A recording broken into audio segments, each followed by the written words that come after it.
everybody, and welcome to another episode of Beyond the Booth. My name is Brian Felt, and I'll be your host today. We are coming at you from NVIDIA GTC, and we are here in the Worldwide Technology booth. I am thrilled to be joined by two great guests here today. We have Hoseb Dermanilian. He is Global Head of AI and Solution Sales for NetApp. We have Tim Brooks. Tim is data strategy. He leads our data strategy and AI solutions for WWT. To the both of you, thanks so much for joining. Thanks, Brian.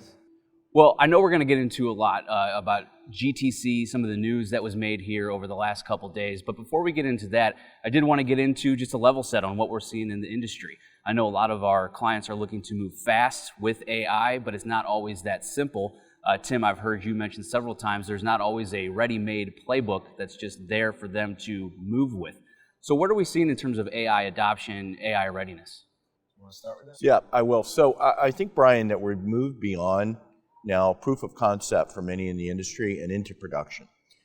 Jensen Huang at his keynote here at GTC actually called that out, and there's some news out of GTC to facilitate production level AI at scale, and those companies that are still in POCs, now really if they have an appetite for AI, there's no more excuses. It's time to go.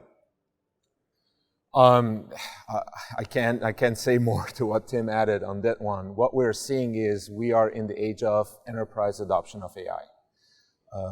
Tim and I have been doing this, by the way, since 2016. Yeah, about. You're before me. I joined the wagon.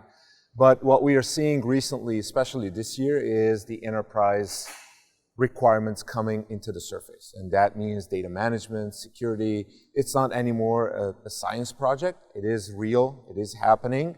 And it's touching customers, as Jensen called, the most valuable asset, which is data.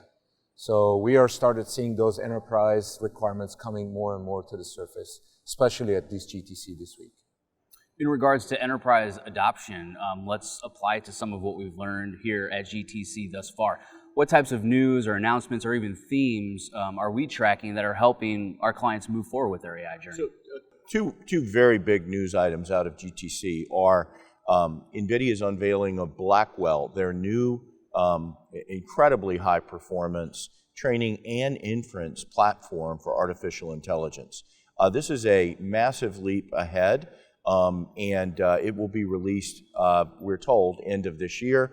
I think many customers, let's say they put in their orders now, will probably be receiving it in Q1 of next year, maybe Q2, which means they have enough time to organize themselves to take full advantage of the amazing computational capabilities of the Blackwell platform. So that's caught a lot of the headlines. But I think for Hoseb and myself and practitioners of AI, what's really important is the NVIDIA inference microservices called NIM, N-I-M, that NVIDIA unveiled. And this is a significant development for productionalizing AI. Yeah, exactly, and operationalizing AI. And, you know, we have also been called out at the keynote, and NetApp being a leading storage provider, and as per Jensen's quote, world's half of files run on NetApp, unquote. I think we are positioned very well with the announcements this week to help customers gain access to their data, and as we called it out, talk to their data. And as I said, enterprise requirements from security are coming up a lot. And when you think about it, when someone wants to train or fine-train or fine-tune and pre-train those models on their own specific data to make it more specific to their own use cases, you will always have to think, how do I access that data? Where is that data existing? Is it secure for me to provide access to this specific data, especially in industries like healthcare, especially in industries like the public sector, where there's a lot of IP data over there. That is where we are bringing our value into the market. Our existence in the major 3 hyperscalers today, as well as storing data for almost 30 years, gives us the ability to let customers operationalize the AI using NIM and using NeMo Retriever. So what you guys have seen at the keynote was a work of integrating NVIDIA's recent technology with our connectors, whether it's in a hyperscaler or on premises, without the need to move that data anywhere, without the need to even jeopardize the security of the access to the data. So that has been a very good leap for us this week, and we are looking forward to deploying that into our install base to start with, and then also expanding that to new customers. I'd add to that functionally the difference for practitioners, so developers, data scientists, data engineers, people that are creating AI-powered applications, is for the last year or so, if you wanted to do this, or even before, you were artisanally crafting each of your AI applications. And you may have done a few instances of retrieval-augmented generation, or RAG, using generative AI. The advantage of NIM and the advantage of what Hoseb is talking about ONTAP and the ability of NIM and NetApp solutions to coexist and complement each other is you can now do this more rapidly and repeatably as opposed to artisanally. That is the nature of a factory. And so what NVIDIA is calling it is an AI factory or an AI foundry. And that's a big step forward for people that have use cases piled up from their line of business and senior leadership and need to begin to execute those.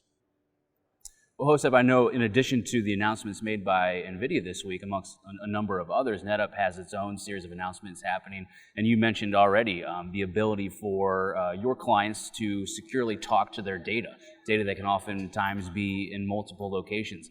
Maybe talk to some of that and why that ability to talk to their data, no matter where it's at, is important. Because the data is the big elephant in the room.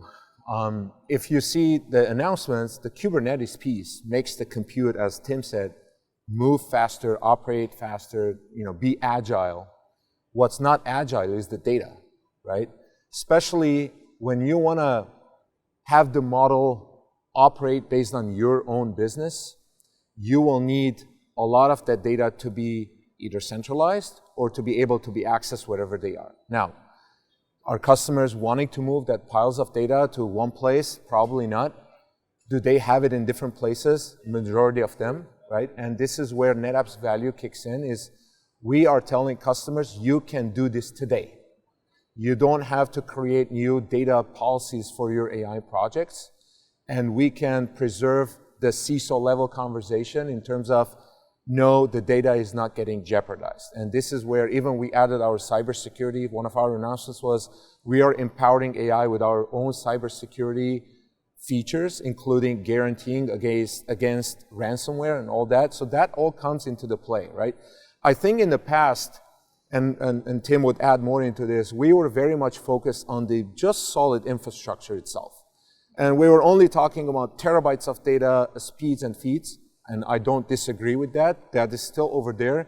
But what's going to open the door to the enterprise is the data management as well as the data security. Those two major points have always been a concern for our customers that we talked in the past. It's not anymore isolated clusters of model training. We will still see that. Blackwell is coming up. But again, the market will open up. If you look around here, we're sitting right next to Snowflake. We're sitting right next to AWS, Google, Microsoft, right? This is where this is going to bubble up more, and customers will need that agile data infrastructure that NetApp provides. Yeah. I'd simply add that all of the aspects that Hoseb has been talking about are available in Worldwide's AI Proving Ground, our AI lab. Worldwide has committed to spending at least $500 million over the next 3 years, a significant amount, in investing in AI leading-edge technology so that worldwide customers can test out those technologies before they buy and make the commitment or investment on where they need to go. So our AI Proving Ground is a terrific place to test out some of the things that Hoseb and I are talking about here. And importantly, your data becomes incredibly valuable. It already is valuable, but a lot of it's untapped. This is your opportunity now through NIM, through ONTAP, through some of the things that Hoseb has talked about here with data retrieval, to really take full advantage of it in terms of building your own solutions or customizing solutions rather than simply buying a solution or renting a solution off the shelf. sticking on the AI proving ground for just a little bit, is the value for our clients there to move faster or move more confidently or kind of an all of the above? I'd say definitely both of those, but it's also a place to learn. And it's a place for both our partners like NetApp and other key partners to use the proving ground to themselves learn. And of course, remember, worldwide, more than 10,000 employees, a significant number of which, thousands, are engineers, developers, data scientists, data specialists, architects. They get to use this and gain that experience, which is then transferable to our customers. So it's available for our customers to use, and customers worldwide already know this. They're in there all the time using the labs. It's available for our OEM partners to use, and really importantly, it's available for us to use and learn, because AI is a very fast learning path, and you need to stay on top of it. It is changing at a staggering pace. Hoseb, I'd love to get your thoughts on the Proving Ground Lab, if you will. What role do you see NetApp kind of helping build out some of that infrastructure there, and how does it provide value for you? Well, first of all, let me say we're very proud of partnering with WWT. We're very proud of being part of that lab. I think back to Tim's point of solution positioning. If you think about it, this is, again, a solution full stack sales. We are part of that full stack. And this is where WWT and our long-standing partnership, and when I say long-standing, I mean it, because we have been together since the VMware era, since the virtualization, and then into the cloud, and now into the AI.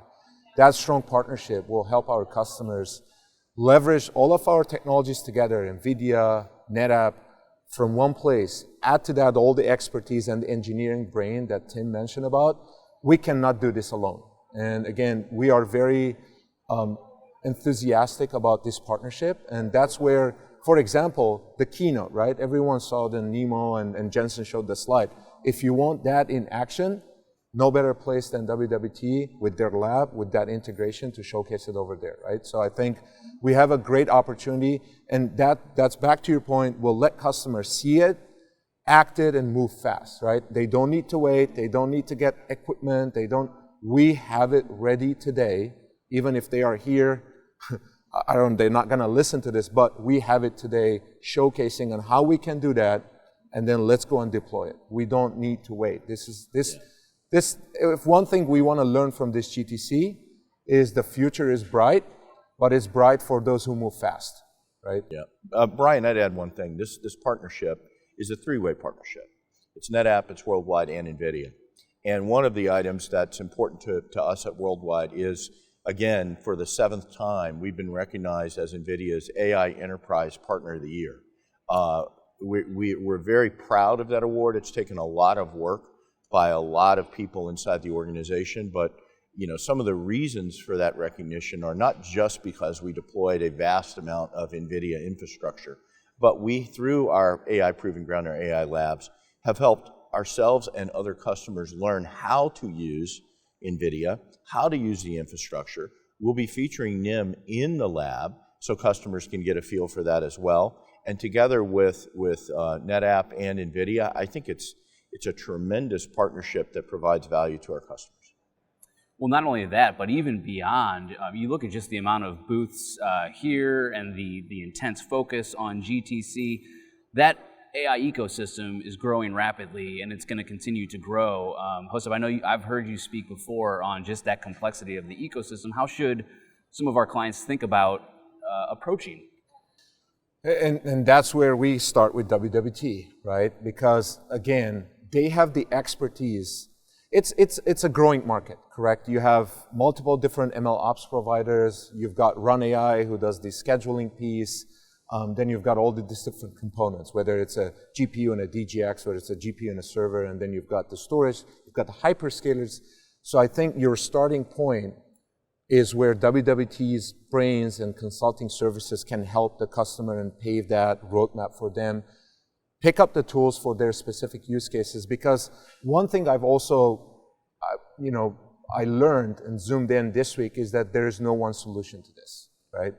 And that is very important. And you cannot just go and it's not one stack that, oh, this fixes everything.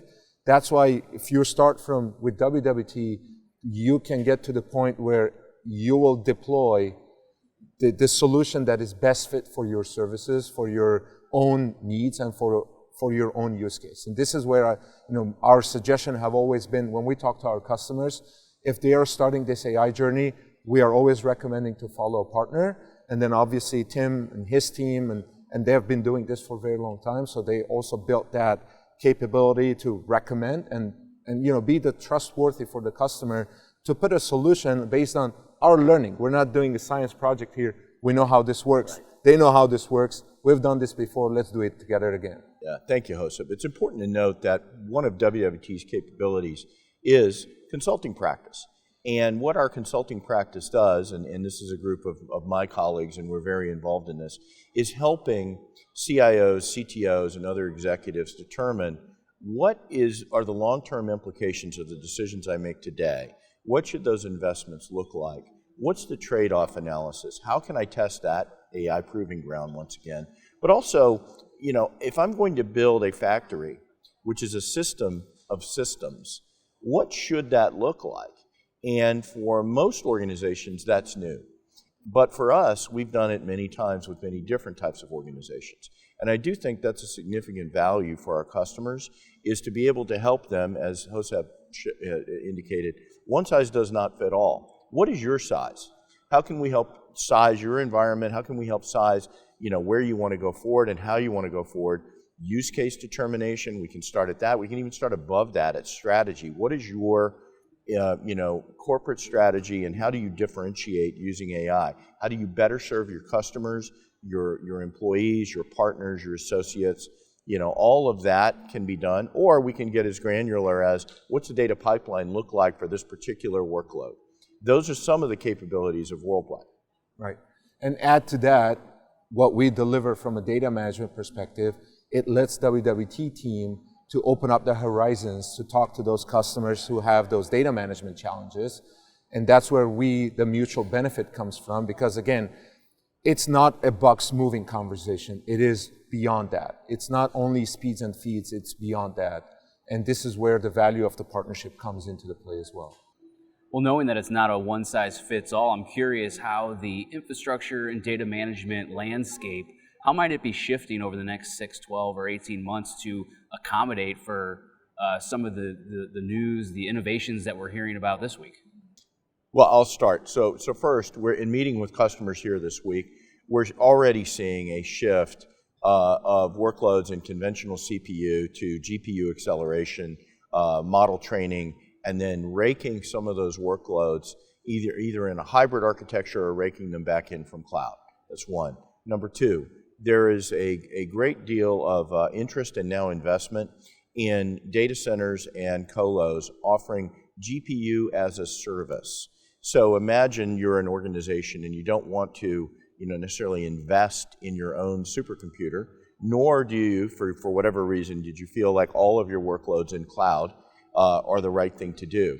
You want the convenience of data mobility, but you want GPU acceleration. How do you get that done? So we're seeing that and investments in that. Of course, that's great for NetApp as well. But these are some changes fundamentally going on with these workloads and the supporting infrastructure, and then even getting down to how do data centers operate. Example, the new Blackwell platform, it runs pretty hot at a high temperature.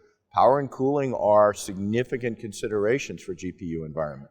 So there is more and more liquid cooling going into some of these data centers as well.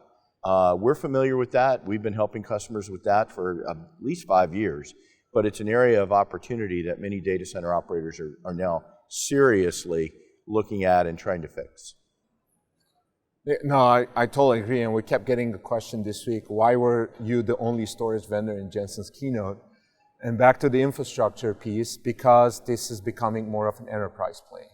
This is becoming more of a data management play. It's not anymore, again, as Tim was saying, it's just you install this device and it has to operate, right? That's why back to the NIMs, back to the NeMo retriever, all the integration with the Kubernetes, it's becoming enterprise. So we're gonna see a shift of this moving. You're still gonna have the traditional HPC, but a huge market will open up into the enterprise level where data management security becomes a big piece of this deal. And also think about it, we need access to the data that has been stored. That is where the LLMs is going to get access to the entire world, because today we have very good LLMs, pre-trained LLMs, but if I put that into a pharmaceutical, if I put that into a retail, they will act differently. What's going to make them act better and what's going to make them get the trust of the customers to deploy them is fine-tuning them and applying RAG technologies and et cetera to their specific data. That's where it's going to start getting the adoption more and more. Well, I want to close out, get some final thoughts on GTC and how some of the lessons learned here can help our clients move forward. You know, Tim, speaking to you earlier this week, I know you mentioned it's kind of a different vibe around GTC this year. Maybe a little bit less on gaming, still a lot of that here, but more on the enterprise, more on data center. What types of lessons learned or conversations have you had that can really apply to what our clients should be focusing on coming out of GTC? So the pace of innovation that we're seeing, not just out of NVIDIA, but about the ecosystem, the pace of innovation in AI with generative AI as well as other types of AI is moving at such a rapid pace. There's no historical precedent for the rate of change. So organizations that are accustomed to a step-by-step ROI analysis of each use case as if it were a digital transformation are moving, perhaps want to move faster now because of the rate of change. But they need to be ready for what's coming next. So they're caught between fear of missing out, we better invest and get stuff, but fear of moving too early, right? And that calculation, I think you can never move fast enough. I know our CEO always wants us to move faster, which is a great thing. I like that. But I think you need to get on board. And this ecosystem here, this is probably 4 times larger in terms of the number of AI solutions. There's robotics all over this place being powered by NVIDIA GPUs. There's a rich NVIDIA Inception, their N Ventures, which is their venture capital arm, as well as a startup cultivation arm called NVIDIA Inception Partners. They're all over the place here. There used to be maybe, I don't know, a couple hundred of them. Now they're everywhere at the show. That shows you the pace of change. So you have a vast menu, a lot of things you can choose from. How do you make the right choices for your organization? Well, you need to start choosing. Yeah, I was talking to a couple of folks. I've been attending GTCs since 2017, just to be safe, not 16. I still remember people lining up to Jensen's keynote outside over there because he used to have the keynotes in this specific center, and we've seen this year, right? The lesson learned is 5 years ago, every year, when he came up with the DGX1, people said, oh, who's going to buy that? When he came up with DGX2, people said, oh, that's an overkill. I think we need to start, I hope people stop saying that this is a hype anymore, because I can't tolerate hearing that. And we need to move, as Tim said, fast and take the risk. You know, we obviously didn't do this overnight. They didn't do it overnight. And it is the time where we start building that ecosystem outside of our traditional, out of the box. Even if you look at the IT, we still see a lot of people cornered in that very old school IT. This is a great lesson for all of us that industry is moving. You know, you can see the analysts, what they're picking up in the industry. And speaking even in our lives, right, on who everyone wants to be in their own life and their career, we can see where is this going. Right? It's very obvious. It's no more a question. The question is, are you going to do something about it or not? Right? I think that is the biggest question that we are all talking about it this week. Yeah, I would agree. Well, Hoseb, Tim, thank you so much for joining. That was a great conversation, and plenty more to learn as we continue on with GTC. And thank you to those viewing today. If you'd like to learn anything more about the WWT and NetApp partnership, you can head over to the NetApp partner page on WWT.com. Lots of great content there, videos, articles, know-how, great stuff. Until next time, we'll see you. Thank you.